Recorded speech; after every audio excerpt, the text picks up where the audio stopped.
సింగరేణి సంస్థ పర్యావరణ హిత చర్యలో భాగంగా మరియు వ్యాపార విస్తరణ చర్యలు, విద్యుత్ పొదుపు ధ్యేయంగా సింగరేణి వ్యాప్తంగా సోలార్ ప్లాంట్లను ఏర్పాటు చేసిన విషయం మీ అందరికీ విదితమే. ఈ విధంగా సింగరేణి సంస్థ 245.5 మెగావాట్ల సామర్థ్యం గల సోలార్ ప్లాంట్లను సింగరేణి వ్యాప్తంగా ఉన్న పలు ఏరియాల్లో ఏర్పాటు చేసింది. మణుగూరు, కొత్తగూడెం, ఇల్లందు, రామగుండం 3 ఏరియా, మందమర్రి, సింగరేణి థర్మల్ విద్యుత్ కేంద్ర ప్రాంగణాల్లో ఈ ప్లాంట్లు ఏర్పాటు చేసింది.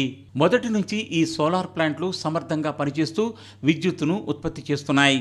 ఈ ఆర్థిక సంవత్సరం సెప్టెంబర్ 30 వరకు ఉన్న అర్ధ సంవత్సరంలో సింగరేణి సోలార్ ప్లాంట్లు 1485 మిలియన్ యూనిట్ల విద్యుత్తును ఉత్పత్తి చేశాయి.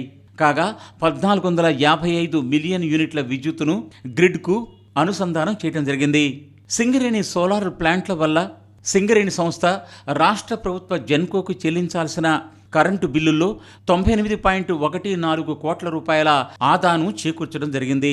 ఈ విధంగా ఏడాదికి సింగరేణి సంస్థ రాష్ట్ర ప్రభుత్వ విద్యుత్ సంస్థలకు చెల్లించే 450 కోట్ల రూపాయలలో సగం వరకు సింగరేణి సంస్థ సోలార్ ప్లాంట్ల వల్ల ఆదా అవుతోంది.